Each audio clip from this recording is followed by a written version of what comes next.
Hola amigas y amigos de la Mula, estamos nuevamente en una nueva entrevista acerca del coronavirus. En emergencias sanitarias como la actual, las desigualdades persistentes se acentúan mucho más, siendo las de género las que se manifiestan transversalmente en distintos ámbitos. A medida que la pandemia del COVID-19 se desata en todo el mundo, los gobiernos están tomando medidas para evitar su propagación. Pero en medio de estos esfuerzos, los responsables políticos no necesariamente toman en cuenta la vulnerabilidad de las mujeres y las niñas, y todo indica que vamos a acabar con esta crisis. De acuerdo con la OMS, más del 70% del personal sociosanitario en el mundo es femenino. Por tanto, son ellas quienes están en la primera línea de la respuesta a esta emergencia. Entonces, ¿quién cuida a las que cuidan? Para ello estamos con Karim Velasco, especialista de género del Programa de las Naciones Unidas para el Desarrollo PNUD Perú, para conversar sobre este tema. Karim, ¿por qué es importante que esta pandemia tenga una dimensión de género?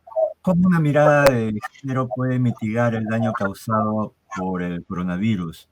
¿Acaso es que las pandemias afectan a hombres y mujeres de manera diferente?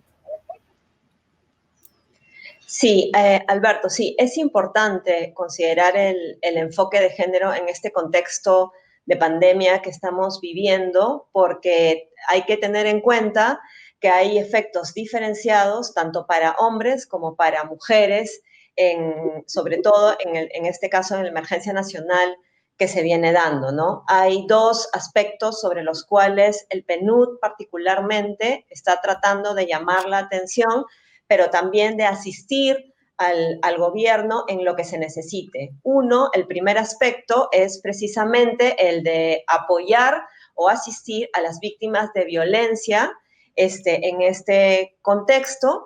Y el otro aspecto es el también de llamar la atención respecto a las consecuencias que tiene para las mujeres el hecho de que se hacen cargo normalmente de las labores de cuidado y que en este contexto de aislamiento social y de personas que hay que cuidar especialmente, pues esa carga se acrecienta, ¿no? Entonces no hay las mismas consecuencias para hombres, para mujeres en ninguno de estos dos aspectos. Como PNUD, entonces, nos hemos puesto como Agencia de las Naciones Unidas al servicio del Estado, concretamente, en este caso, del Ministerio de la Mujer y Poblaciones Vulnerables, así como el Ministerio de Desarrollo e Inclusión Social, para apoyar en estos dos temas, ¿no? Pero por eso es importante llamar la atención acerca de los efectos diferenciados que tiene, tanto para hombres como para mujeres. Solamente llamo tu atención respecto a que, por ejemplo, teniendo en cuenta ya que esta pandemia ha empezado en otros países y que nosotros llevamos un cierto, digamos, retraso, sabemos ya que en Wuhan, por ejemplo, los casos de violencia contra la mujer se triplicó en el mes de febrero, si tú lo comparas con el mes de febrero del año 2019, ¿no? Eso, ¿a qué lleva? A levantar todos los niveles de alerta posibles y a tratar, en la medida de lo posible, de tomar medidas urgentes para paliar lo que se nos viene, ¿no? Porque es inevitable. Entonces, en ese sentido es que estamos tratando de apoyar a los servicios de emergencia que en este caso se han establecido para las consecuencias que va a traer la medida del estado de emergencia.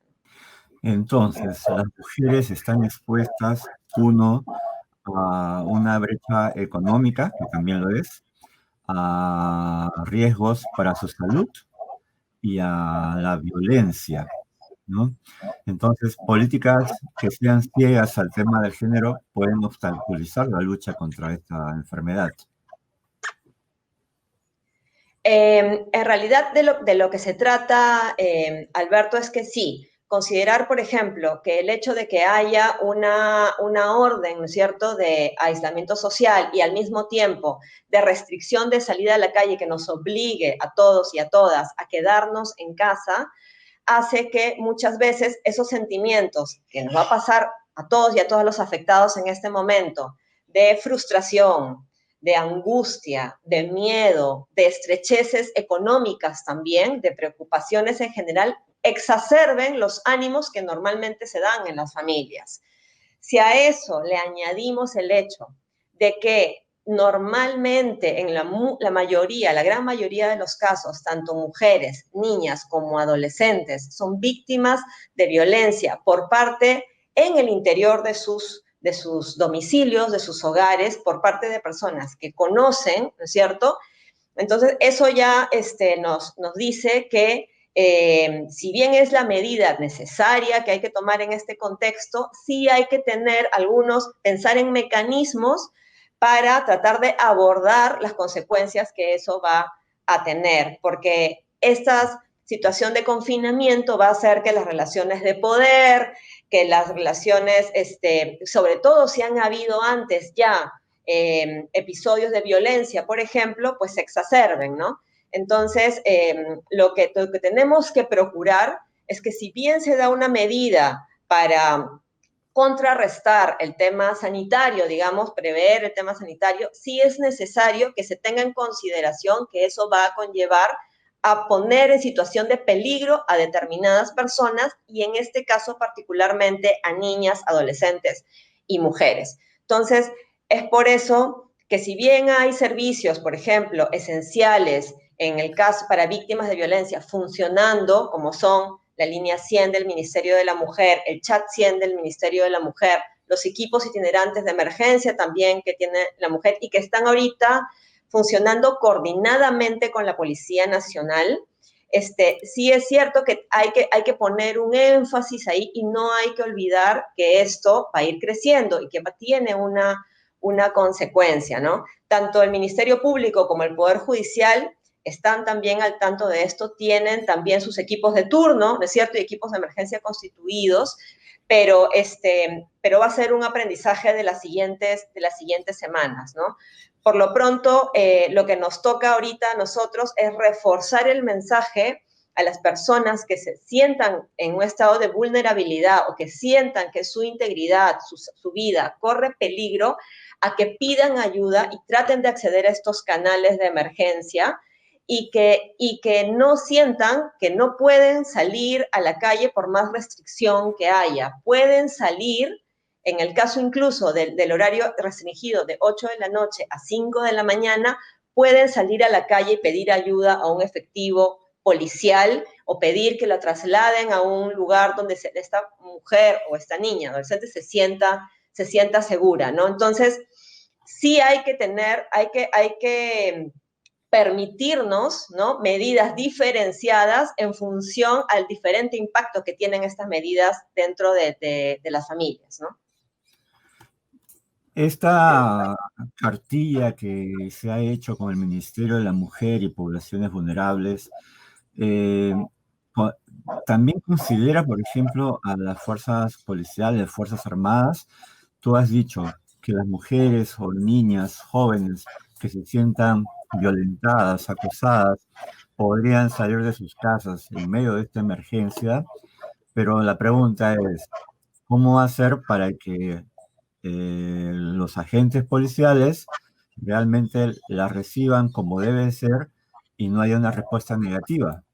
La Policía Nacional del Perú no le es ajena a esta realidad y el Ministerio de la Mujer y Poblaciones Vulnerables ha venido coordinando ya desde la semana pasada intensamente. Y de hecho, como los servicios se han minimizado y están funcionando equipos de emergencia, en realidad hay una coordinación constante con la policía. Entonces, en teoría, la policía sabe perfectamente que ante estos casos tiene que asistir a la víctima y llevarla a la comisaría o a algún lugar donde se sienta, que ella le diga donde se puede sentir más segura, ¿no? Incluso hay cortes superiores también que están trabajando ahorita estrechamente con la policía porque saben que es el servicio que no ha parado y que está funcionando. Todas las comisarías están funcionando, que no es lo mismo, ¿no es cierto?, que no es el caso del Ministerio Público, de las fiscalías o incluso de los módulos judiciales integrados para temas de violencia del Poder Judicial, por ejemplo, que funcionan ahorita en turnos, con equipos de emergencia, incluso como los centros de emergencia mujer también, ¿no? Hay equipos también de emergencia. Entonces, el articulador ahorita está siendo la policía, porque todos están articulando con la policía.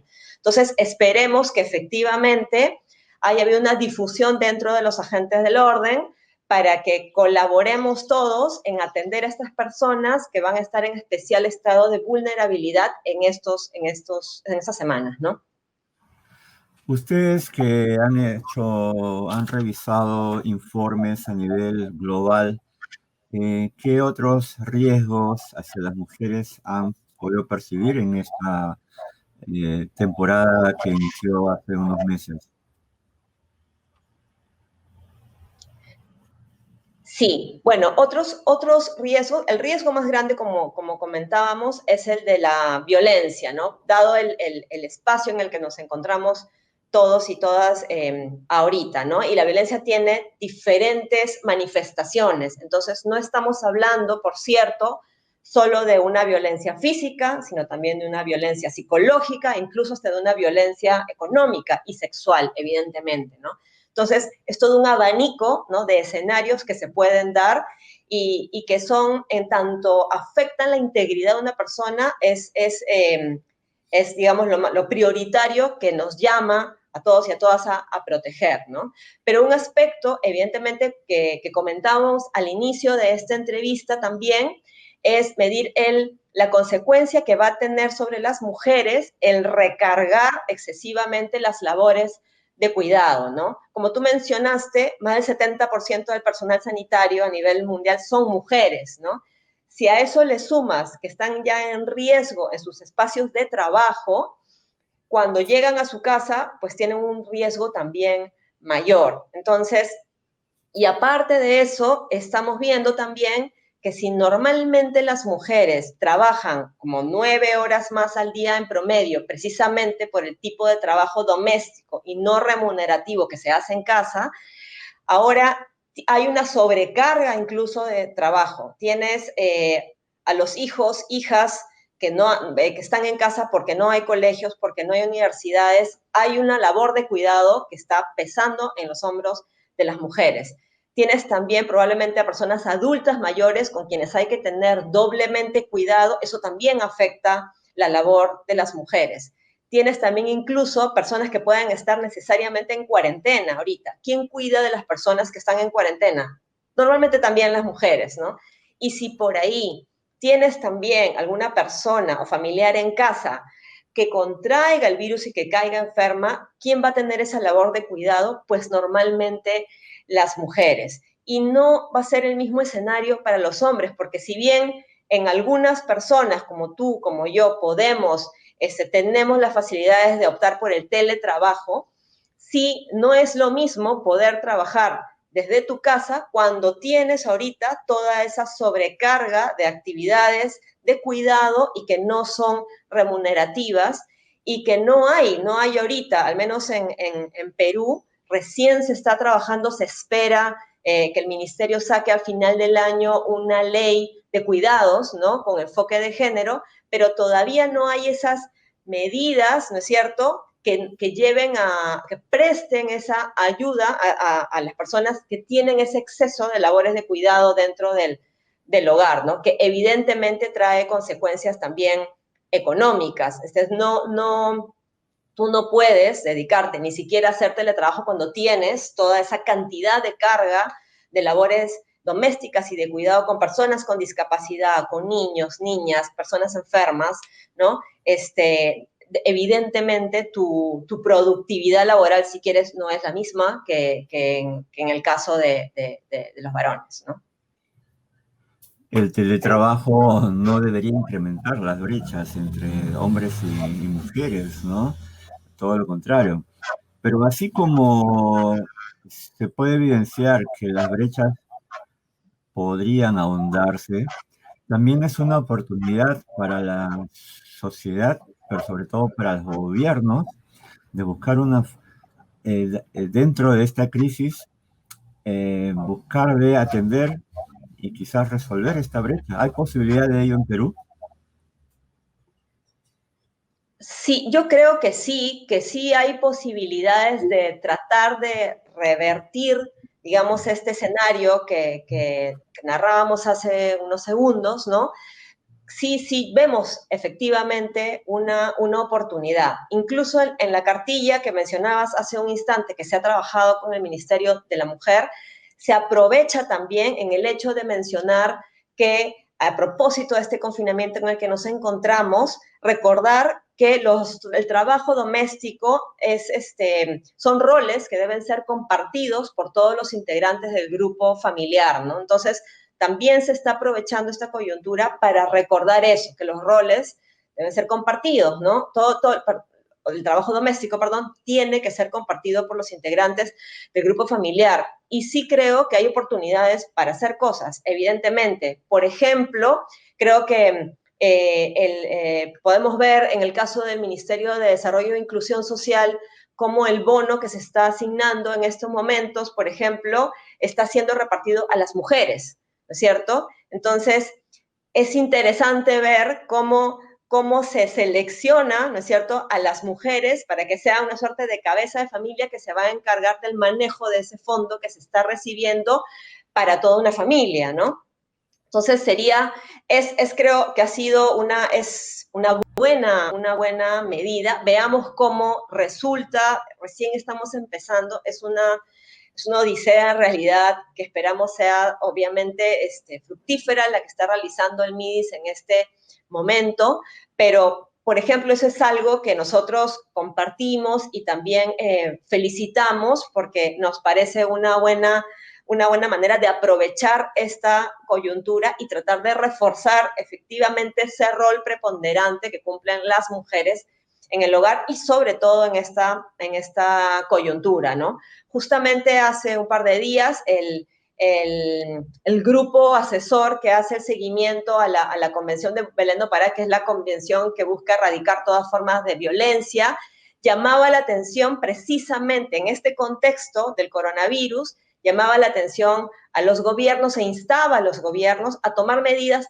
como estas, ¿no? A tratar de pensar en la posibilidad de dar un bono, pero siempre pensando en las mujeres, ¿no? En el papel que cumplen las mujeres, en cómo en este caso es una manera de aliviar el hecho de que muchas de ellas a lo mejor dedicadas a trabajos domésticos o que no pueden dedicarse al teletrabajo porque tienen que ocuparse de estas otras cosas, pues tengan la capacidad de recibir, al menos por este momento, ese subsidio que permita compensar el hecho de que no pueden dedicarse al 100% a actividades productivas o al mercado laboral, como sí podrían hacerlo en este caso, no todos, pero sí los hombres en mucha mayor medida, ¿no? Entonces, creo que hay cositas que sí se deben aprovechar, creo que sí debemos ir con más fuerza al hecho de reforzar el tema de los roles de género y cómo se deben distribuir en este momento las labores al interior de los hogares.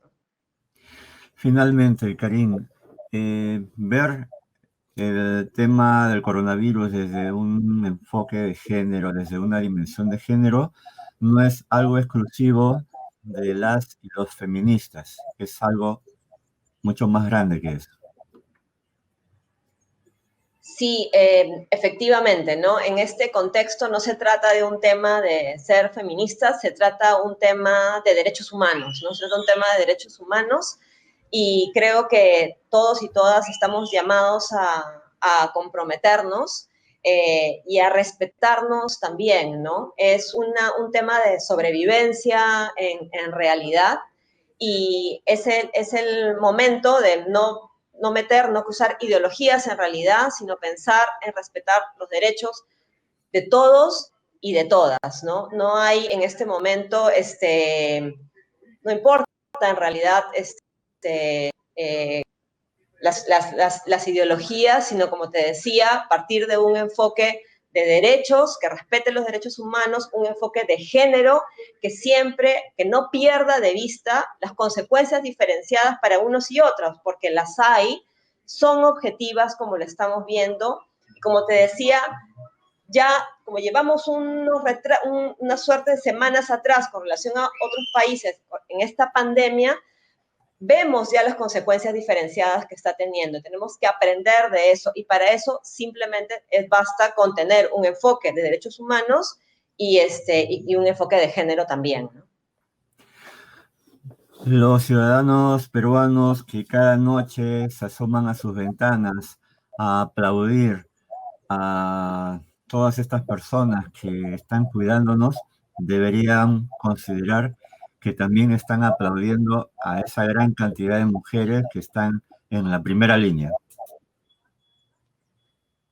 Exactamente, ¿no? Exactamente. Sí, no debemos olvidar que hay una gran cantidad de mujeres que están, como dices tú, en la primera línea de atención, de contención, si se quiere, ¿no? Pensando no solamente en las mujeres que están quedándose en casa, sino también en ese gran número de mujeres que componen a todo el personal de salud a nivel mundial, ¿no? Entonces, es importante tener en cuenta que el mismo hecho que más del 70%, como lo hemos mencionado tú y yo ya un par de veces, del personal sanitario está compuesto por mujeres, entonces es inevitable llamar la atención sobre eso y felicitar también, ¿no es cierto? A propósito de los aplausos, como mencionabas tú, que se hacen todas las noches, de quiénes son ese gran grupo, ¿no? Enorme, mayoritario, que está en la primera línea de